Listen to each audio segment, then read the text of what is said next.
What I learnt இன் 2024. 2024 எண்டுக்கு வந்துட்டோம். இந்த இயர் தான் என் லைஃபோட தி பெஸ்ட் இயர்னு நான் சொல்வேன். ஏன்னா என் லைஃப்க்கு நான் சார்ஜ் எடுத்து என்ன படிக்கலாம், என்ன கத்துக்கலாம்னு நிறைய இன்செக்யூரிட்டிஸ், செல்ஃப் டவுட்டோட ஸ்டார்ட் பண்ண இந்த இயர் ரெண்டுல கண்ணுக்கு தெரியற மாதிரி எனக்கு நிறைய ரிசல்ட்ஸ் விசிபிளாவே கொடுத்துருக்கு. இந்த இயர் ஸ்டார்டிங்ல எனக்கு ஒரு ஜாப் இல்ல, சொல்லிக்கிற மாதிரி எந்த ஸ்கில்ஸும் இல்ல, என் கரியர் எங்க போகுதுன்னே தெரியாம இருந்தேன். ஆனா இந்த இயர் ரெண்டுல என்கிட்ட ஒரு ஐடி ஜாப் இருக்கு, சொல்லிக்கிற மாதிரி 2-3 ஸ்கில்ஸ் இருக்கு. அதை வச்சு நான் நிறைய இன்கம் ஜெனரேட் பண்ண ஸ்டார்ட் பண்ணிருக்கேன். இதெல்லாம் பாக்குறதுக்கு முன்னாடி ஹியூமன் லைஃப் சைக்கிளோட அசெட்ஸ்னா என்ன, அது எப்படி ஒரு மனுஷனோட விஷனை கோலா கன்வெர்ட் பண்றதுக்கு இந்த 7 கேட்டகரியில ஒர்க் பண்ணணும்னு நமக்கு சொல்லி தந்திருக்கு. இத பத்தி தான் டீடைலா இந்த வீடியோல நம்ம பார்க்க போறோம். It's been a roller coaster year full of growth, learning and transformation. And நீங்க என்ன புதுசா பாக்குறீங்கன்னா, இட்ஸ் மீ பிருந்தா ஜெயக்குமார். உங்க செல்ஃப் டெவலப்மெண்ட் பத்தி ஸ்ட்ராங்கான கண்டென்ட் பார்க்க மறக்காம நம்ம சேனலை சப்ஸ்கிரைப் பண்ணிக்கோங்க. And welcome to our channel.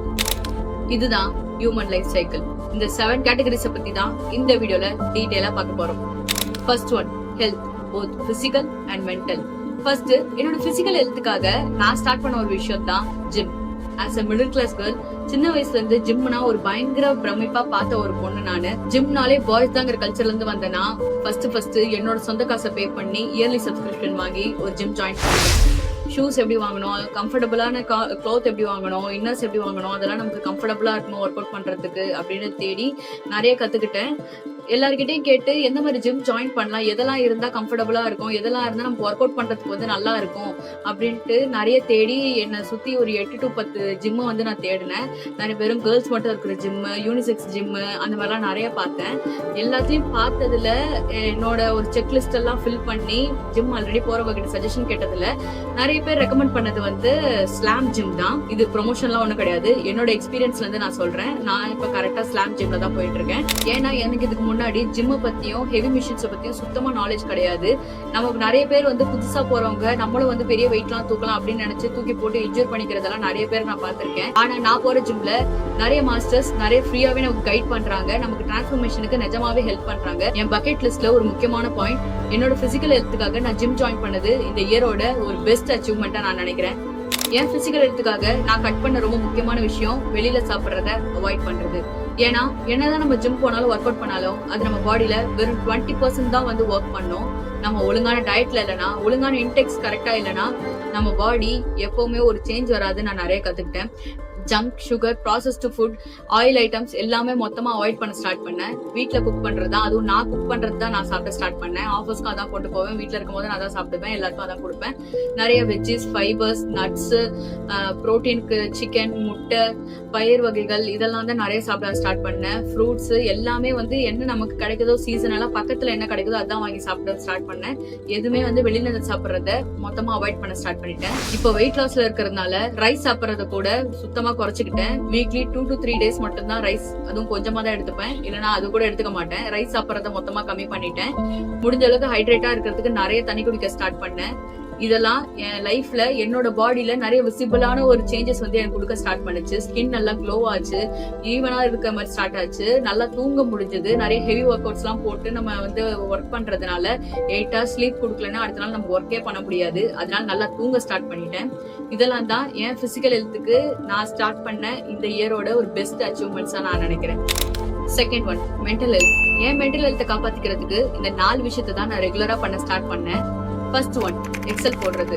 என்னோட டே டு டே டாஸ்க்கை டு டூ லிஸ்ட் மாதிரி போட்டு டெய்லியுமே எக்ஸல்ல வந்து அப்டேட் பண்ண ஸ்டார்ட் பண்ணேன். இது என்னோட ப்ரொஃபஷனல் அண்ட் பர்சனல் ஒர்க்கை பாதிக்கு பாதி குறைக்கிற மாதிரி நான் ஃபீல் பண்ணேன். ஏன்னா நான் எங்க முடிச்சேன், எதுல இருந்து ஸ்டார்ட் பண்ணணும் அப்படிங்கறத எக்ஸல்ல கரெக்டா போட்டுருவேன். இன்னைக்கு என்னென்னலாம் ஒர்க் பண்ணேன், ஒரு சின்ன வேலை பண்ணா கூட அதெல்லாம் நான் போட்டுருவேன். சின்ன ஒரு ரிசர்ச் பண்ணேன், ஒரு புக் வாசிச்சேன், இந்த பேஜோட முடிச்சேன் அப்படின்னு ஒரு எக்ஸல்ல போட ஸ்டார்ட் பண்ணிட்டேன்னா அடுத்த நாள் நான் இதுதான் முடிச்சிருக்கேன் அப்படின்னு எனக்கு தெரியும். அது என் வேலையை பாதிக்கு பாதி குறைச்சிது. Second one, Journal. நான் ஒரு டேல என்னென்னலாம் பண்ணேன்ட்டு அந்த டேவோட எண்ட்ல முடிஞ்ச அளவுக்கு ஜேர்னல் பண்ண ஸ்டார்ட் பண்ணேன். அந்த ஜேர்னல் முடிக்கும் போது நான் என்னென்னலாம் தப்பு பண்ணியிருக்கேன், என்னெல்லாம் வந்து நான் சேஞ்ச் பண்ணிக்கணும், இன்னைக்கு என்னென்னலாம் கரெக்டா பண்ணியிருக்கேன் அப்படின்னு எனக்கு ஒரு விஷன் மாதிரி எனக்கு தெரிய ஆரம்பிச்சது. நான் அதை கொஞ்சம் கொஞ்சமா சேஞ்ச் பண்ணிக்கும் போது என்னோட விஷன்லாம் ஒரு கிளியரா போயிட்டு இருக்க மாதிரி தோணுச்சு. நான் இன்னைக்கு இதை தப்பு பண்ணியிருக்கேன், இதை நான் மாத்திக்கிட்டேன் அப்படின்னு எனக்கு ஒரு கிளியர் கட்டா இருந்துச்சு. ஒரு வாரமே வந்து குறைஞ்ச மாதிரி இருக்கும். அந்த டேல எல்லாமே முடிச்சுட்டு எனக்கு இதெல்லாம் கஷ்டமா இருக்கு எதுவா இருந்தாலுமே ஜேர்னல் பண்ணிட்டேன்னா எனக்கு அது வந்து ஒரு மாதிரி பாரம் குறைஞ்ச மாதிரி ஃபீல் ஆகும். என்னோட மென்டல் ஹெல்த்தை வந்து அது வந்து சூப்பர் பிரிஸ்கா மறுநாள் அது வந்து கேரி ஃபார்வர்ட் பண்ணாம அந்த டேவுலயே அது முடிஞ்சிருச்சு. அந்த மாதிரி எனக்கு இருந்துச்சு. Third one, spiritual. Weekly once கண்டிப்பா நான் கோயில் போயிடுவேன். சாமி இருக்கு இல்ல இதை நம்புங்க நம்பாதீங்கன்னா நான் சொல்ல வரல. எனக்கு கோயிலுக்கோ சர்ச்சுக்கோ மசூதிக்கோ போனாலோ எனக்கு அது வந்து ஒரு காமா ஒரு ஒரு நிம்மதியா இருக்கிற மாதிரி ஒரு ஆரோ ஃபீல் ஆகும். அந்த இடத்துல ரொம்ப பாசிட்டிவ் எனர்ஜி இருக்கிறத நான் ஃபீல் பண்ணுவேன்.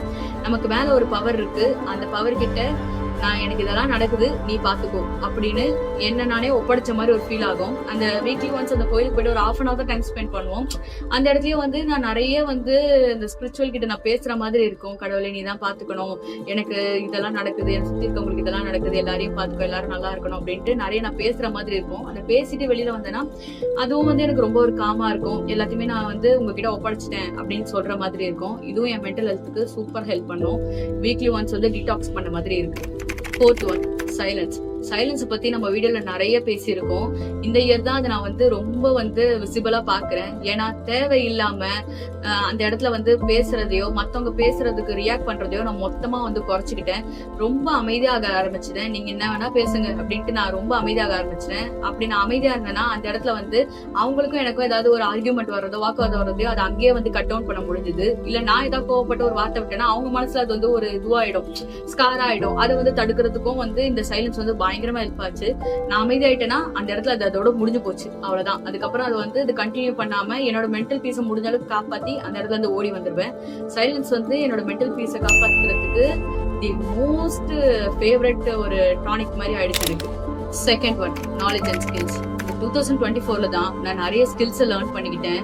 Video editing, makeup artistic course and sorry dropping, social media marketing, drop shipping, அதுக்கப்புறம் வந்து புக்ஸ் ரீட் பண்றது, ஜேர்னல் பண்றது, ஒரு கம்யூனிகேஷன் எப்படி ஸ்டார்ட் பண்றது, ஒரு கான்வர்சேஷன் எப்படி பில்ட் பண்றது, ஒரு பாடி லாங்குவேஜ் எப்படி இருக்கணும், எப்படி போஸ்டர் இருக்கணும் அப்படின்ட்டு நான் நிறைய ஸ்கில்ஸ் வந்து நான் லேர்ன் பண்ணிக்கிட்டேன். Makeup artist course, sorry dropping course, இந்த 2 கோர்ஸ் தவிர மற்ற எல்லா கோர்ஸுமே நான் ஆன்லைன்ல தான் கத்துக்கிட்டேன்.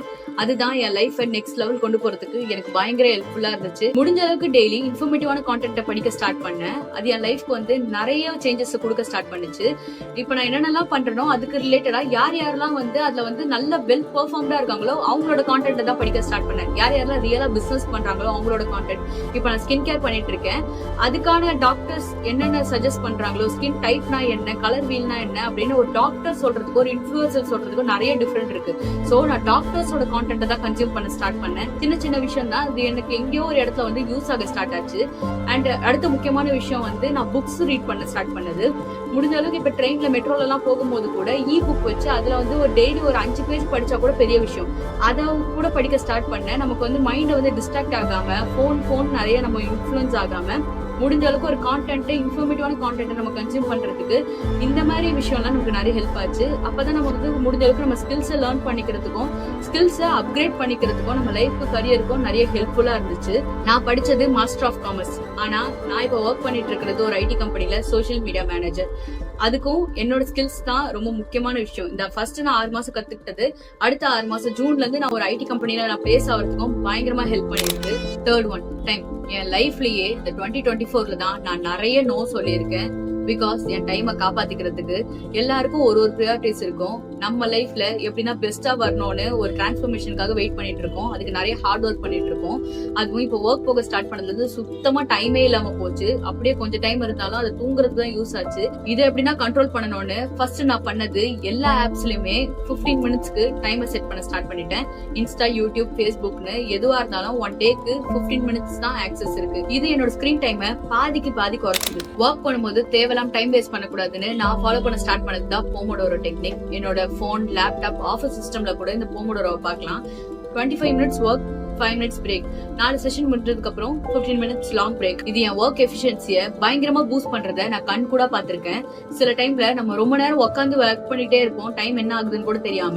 அப்படி இருக்கும்போது இந்த 5 மினிட்ஸ் பிரேக் எனக்கு பயங்கரமா ஹெல்ப் பண்ணிருக்கு. எழுந்து தண்ணி குடிப்பேன், நடப்பேன். எதுவுமே பண்ண முடியலன்னா கூட அட்லீஸ்ட் ஒரு வாஷ்ரூமாவது போயிட்டு வந்துருவேன். இல்லைன்னா கொஞ்ச நேரம் அப்படியே நிப்பேன். இது என்னோட டைம் மேனேஜ் பண்றதுக்கும் என் பிசிக்கல் ஹெல்த்துக்கும் கொஞ்சமாச்சும் ஹெல்ப் பண்ணிச்சு. இதெல்லாம் பண்றதுனால என் டைம் எங்க எப்படி ஸ்பெண்ட் ஆகுது அப்படின்னு என்னால கிளியரா பார்க்க முடிஞ்சது. Fourth one, relationship. நம்ம என்னதான் ஓடி ஓடி உழைச்சாலும் நிறைய காசு சம்பாதிச்சாலும் அதை எடுத்துட்டு வந்து குடுக்கறதுக்கு அதை செலிப்ரேட் பண்றதுக்கு நமக்கு ஃபேமிலி ஃப்ரெண்ட்ஸ் ரிலேட்டிவ் யாருமே இல்லைன்னா நம்ம என்னதான் பண்ணாலும் அது எதுவுமே ஃபுல்ஃபில் இல்லாத மாதிரி தான் இருக்கும். அந்த அளவுக்கு முடிஞ்ச டைம்ல எல்லாருமே என்னோட ஃப்ரெண்ட்ஸ் ஃபேமிலிக்கு எல்லாருக்கும் அவங்களுக்கு என்னெல்லாம் தேவை, அவங்களுக்கு என்னென்னலாம் என்னால பண்ண முடியுமோன்ட்டு எல்லாமே பண்ண ஸ்டார்ட் பண்ணேன். டைம் இல்லைன்னு சொல்றதுக்கு இடமே கொடுக்கல. அண்ட் ஆஃபீஸ் கொலீக்ஸ் கிட்டயும் ஒரு நல்ல ரேப்போ, நல்ல ஒரு எந்த ஒரு ஈகோ இல்லாம அவங்க கிட்ட சண்டை எல்லாம் இல்லாம ஒரு நல்ல ரிலேஷன்ஷிப் பில்ட் பண்ண முடிஞ்சது. என்னால ஒரு நல்ல கம்யூனிகேஷன் பில்ட் பண்ண முடிஞ்சது. அண்ட் இந்த இயர்ல நான் புது புது நெட்வொர்க் கிரியேட் பண்ணியிருக்கேன். கான்டென்ட் கிரியேட்டர்ஸ் அண்ட் பிசினஸ் பண்றவங்க, ஆண்டர்பிரினர்ஸ் அண்ட் ஃபேஷன் ஷோல இருக்கவங்க, ஜூரிஸ் எல்லாரோடய டைம் ஸ்பெண்ட் பண்ண ஸ்டார்ட் பண்ணேன். அவங்களோட ஒரு போட்டோஸ், அவங்களோட ஒரு நெட்வொர்க் அண்ட் ஒரு கூலான மெசேஜ் எல்லாமே இருக்கு. நெட்வொர்க் அண்ட் சோஷியல் கேதரிங் எந்த அளவுக்கு முக்கியம்னு இந்த இயர் தான் நான் நிறைய கத்துக்கிட்டேன். அப்கமிங் இயர்ஸ்லயும் இதை நிறைய இன்னும் ஸ்கேல் அப் பண்றதுக்கு நான் ட்ரை பண்ணிட்டு தான் இருக்கேன். 5th one, characters and value. Characters எல்லாம் இன்பில்டா இருக்கிறது நீங்க நினைச்சீங்கன்னா இங்க நிறைய பேரோட டைம் அண்ட் சிச்சுவேஷனாலதான் அவங்களோட கேரக்டரை மத்தவங்க டிசைட் பண்றாங்கன்னு நான் நினைக்கிறேன். அந்த மாதிரி என் கேரக்டர் ஒரு சிச்சுவேஷனால எப்பவுமே ப்ரொஜெக்ட் ஆயிடக்கூடாதுன்னு எனக்கு நானே நிறைய வேல்யூஸ் கொடுக்க ஸ்டார்ட் பண்ணேன். ஒரு பிளேஸ்க்கு 5 minutes ஆச்சு சீக்கிரமா போயிடணும், எல்லார்கிட்டயும் ஹம்பிளா இருக்கணும், யாரை பத்தியும் பேக் பைட் பண்ணக்கூடாது, தெரியாத விஷயத்த பத்தி தேவையில்லாம பேசக்கூடாது, என்னால பண்ண முடியாத விஷயத்துக்கு ப்ராமிஸ் பண்ணக்கூடாது, சொன்னதை காப்பாத்தணும், எல்லார்கிட்டயும் ரெஸ்பெக்ட்ஃபுல்லா இருக்கணும். அதே மாதிரி என்னோட செல்ஃப் ரெஸ்பெக்ட்க்கு பாதிப்பு வர விஷயத்த என்ன இக்னோர் பண்ற இடத்துல இருந்து முடிஞ்ச அளவுக்கு என்னோட மென்டல் பீஸை காப்பாத்தி சைலண்டா எந்த ரியாக்டும் பண்ணாம அந்த இடத்துல இருந்து வெளியில வந்துடுறது. லாஸ்ட் மினிட் இன்வைட்ட அக்செப்ட் பண்றது இல்லைன்னு எனக்கு நானே நிறைய வேல்யூஸ் கொடுக்க ஸ்டார்ட் பண்ணேன். இது என் லைஃப்ல எனக்குன்னு ஒரு ஸ்டாண்டர்டை செட் பண்ண ஸ்டார்ட் பண்ணிடுச்சு. எல்லாருமே என்னை பார்த்து ஒரு ரெஸ்பெக்டா ஃபீல் பண்ண ஸ்டார்ட் பண்ணாங்க. அதை நான் ரொம்ப ஃபீல் பண்ண ஸ்டார்ட் பண்ணேன். 6th one, financial resource. இந்த இயர் தான் நான் ஐடி ஜாப் போறது, ஃப்ரீலான்சிங் பண்றது, மேக்கப் ஆர்டிஸ்டா இருக்கிறது, போட்டோ ஷூட் போறதுன்னு நிறைய multiple source of income scale up பண்ணிட்டு இருக்கேன். இன்கம் எவ்வளவுதான் வந்தாலும் அதை கரெக்டா மேனேஜ் பண்ண தெரியலன்னா கடல்ல போட்டு ஒரு சின்ன துண்டு பிஸ்கெட் மாதிரி தான் நம்மளோட சேவிங்ஸ் மொத்தமா கரைஞ்சு போயிடும். சோ இந்த இயர்ல இருந்து என்னோட சேவிங்ஸ் ஜேர்னியை ஸ்டார்ட் பண்ணேன். ஆர்டி, கோல்டு பாண்ட், கோல்டு சீட்ல இன்வெஸ்ட் பண்றது, மந்த்லி சேவிங்ஸ் அக்கௌண்ட்ல போடுறது, மியூச்சுவல் ஃபண்ட், எஸ்ஐபி, ஸ்டாக்ஸ், சீட்டு கட்டுறது, அந்த மாதிரி என்னால எவ்வளவு முடியுமோ எங்கெல்லாம் போட முடியுமோ மந்த்லி ஒரு 1K வாச்சு போட ஸ்டார்ட் பண்ணேன். எல்லாத்தையுமே முடிஞ்ச அளவுக்கு என்கிட்ட இருக்க ஒரு 30% ஆஃப் இன்கம் முடிஞ்ச அளவுக்கு சேவிங்ஸ்ல போட்டுருவேன். இதெல்லாம் மந்த்லி 1 or 2 daysக்குள்ளேயே முடிச்சிருவேன். மந்த்லி சேவிங்ஸ் ஒரு சைடு இருந்தாலும் எனக்காக இன்வெஸ்ட் பண்ண வேண்டிய மணியை எந்த வித எஸ்டேஷனும் பண்ணாம எடுத்து வச்சிருவேன். ஸ்கின் கேர் பண்றது அண்ட் ஏதாவது புக்கு வாங்குறது, ஏதாவது கோர்ஸ்ல இன்வெஸ்ட் பண்றது, அதுக்கான காசு எல்லாமே தனியா எடுத்து வச்சிருவேன். சேவிங்ஸ் ஒரு சைடு போட்டுருவேன், ஒரு சைடு எமர்ஜென்சி ஃபண்ட்னு தனியா எடுத்து வச்சிருவேன். மிச்சம் இருக்க காசெல்லாம் நம்ம முடிஞ்ச அளவுக்கு எப்பவுமே செலவு பண்ணிக்கலாம், எந்த பிரச்சனையும் இருக்காது. எப்பவுமே மந்த் ஸ்டார்டிங்லயே நம்மளோட சேவிங்ஸ் ஃபர்ஸ்ட் போட்டுட்டு அதுக்கப்புறம் செலவு பண்ண ஸ்டார்ட் பண்ணோம்னா நமக்கு எந்த வித ப்ராப்ளமும் இருக்காது. நம்ம செலவெல்லாம் பண்ணிட்டு சேவிங்ஸ்னு ஏதாவது கொண்டு போகணும்னு நினைச்சோம்னா சுத்தமா நம்ம கிட்ட ₹1 கூட மிச்சம் இருக்காது. நான் சேவிங்ஸ்னு கூட காசை எந்த ஒரு சிச்சுவேஷன்லயுமே எடுக்க கூடாதுன்னு ரொம்ப ஸ்ட்ராங்கா இருக்கேன். அது எல்லாமே லாங் டேர்ம் தான். முடிஞ்ச அளவுக்கு ரிசர்ச் பண்ணி சின்ன சின்ன அமௌண்டா பிரிச்சு நிறைய விஷயத்துல போடுங்க. கேபிட்டல் அமௌண்ட் அது எதுவுமே ஆகக்கூடாது. உங்களுக்கு இன்ட்ரெஸ்ட் வருது வரலங்கிறது செகண்ட் விஷயம். முடிஞ்ச அளவுக்கு உங்க கேபிட்டல் அமௌண்ட் சேஃபா இருக்கு. இப்ப ₹1000 போட்டீங்கன்னா அந்த ₹1000 பத்திரமா இருக்குமா 10 வருஷத்துக்கு கழிச்சோம் அப்படிங்கறத முடிஞ்ச அளவுக்கு பார்த்துட்டு நீங்க உங்களோட சேவிங்ஸ் ஜேர்னியை ஸ்டார்ட் பண்ணுங்க. சேவிங்ஸ்க்கு ஒரு 2-3 ஆப் பார்த்து வச்சிருக்கேன், எப்படி மானிட்டர் பண்றதுன்னு. அது எனக்கு கரெக்டா ஒர்க் ஆச்சுன்னா அப்கமிங் வீடியோஸ்ல அதை பத்தி நான் ஷேர் பண்றேன். நாலேஜ் இல்லாம மத்தவங்க சொல்றதுன்ட்டு தெரியாத விஷயத்த காசை இன்வெஸ்ட் பண்ணிடாதீங்க. முடிஞ்ச அளவுக்கு உங்களோட சேவிங்ஸ் உங்களோட நாலேஜ்ல உங்களோட ஓன் ரிஸ்க்ல தான் இருக்கணும். மத்த யார் சொல்றதையும் நம்பி நீங்க ஸ்டார்ட் பண்ணக்கூடாது. அதுல முடிஞ்ச அளவுக்கு ஸ்ட்ராங்கா இருக்கும். 7th one, passion and purpose. இந்த லைஃப் சைக்கிளோட ஹார்ட் பீட் மாதிரி மோஸ்ட் இம்பார்ட்டன்டான திங் தான் இந்த பேஷன் அண்ட் பர்பஸ். நாம என்ன வேலை பார்க்கணும், என்ன வேலை நமக்கு செட் ஆகும், அதனால இந்த வேர்ல்டுக்கு என்ன யூஸ் இருக்கு, நம்ம கத்துக்கிட்ட விஷயத்தால நம்மளால இன்கம் ஜெனரேட் பண்ண முடியுமா, இந்த செக் லிஸ்ட் எல்லாம் கம்ப்ளீட் பண்றது தான் உங்களோட பர்பஸா இருக்க முடியும். எல்லாராலையும் எடுத்த உடனே அவங்களோட பர்பஸ கண்டுபிடிக்க முடியாது. உங்களால முடிஞ்ச அளவுக்கு அதுக்கு டைம் ஸ்பெண்ட் பண்ணி அதுக்கு பின்னாடி ஓடி நிறைய எக்ஸ்பெரிமெண்ட் நீங்க பண்றது மூலமா தான் உங்களான பர்பஸ் என்னது, உங்களுக்கான பர்பஸ் என்னதுன்னு நீங்க கண்டுபிடிக்க முடியும். நான் கான்டென்ட் கிரியேட்டர் ஆகணும்னு ஸ்டார்ட் பண்ணி வீடியோ எடிட்டிங் கத்துக்கிட்டேன். அதுதான் இன்னைக்கு எனக்கு சம்பாரிச்சு கொடுத்துட்டு இருக்கு. இந்த மாதிரி நான் பிசினஸ் பண்ணணும், மேக்கப் ஆர்டிஸ்ட் ஆகணும், ஒரு மாடல் ஆகணும்ட்டு நிறைய விஷயம் நான் ட்ரை பண்ணி அது பின்னாடி எல்லாம் இன்னும் ஓடிட்டு தான் இருக்கேன். எனக்கான ஒரு கரெக்டான ஒரு பர்பஸ் என்னன்னு தேடிக்கிட்டு தான் இருக்கேன். கண்டிப்பா நெக்ஸ்ட் இயர் இல்ல அதுக்கு அடுத்த நெக்ஸ்ட் இயர் கூட எப்பயாவது நான் அதை கண்டுபிடிச்சு அது பின்னாடி நான் ஸ்கேல் அப் பண்ணிடுவேன்னு எனக்கு ஒரு நம்பிக்கை இருக்கு. நான் ஒரு பெரிய செலிபிரிட்டியோ இல்ல ஒரு பெரிய யூடியூபரோ ஆகி ஒரு 500 500 பேர் முன்னாடி மைக்க பிடிச்சி ஒரு ரெட் கார்பெட்ல பேசணும்ட்டு என்னோட பெரிய ட்ரீம்.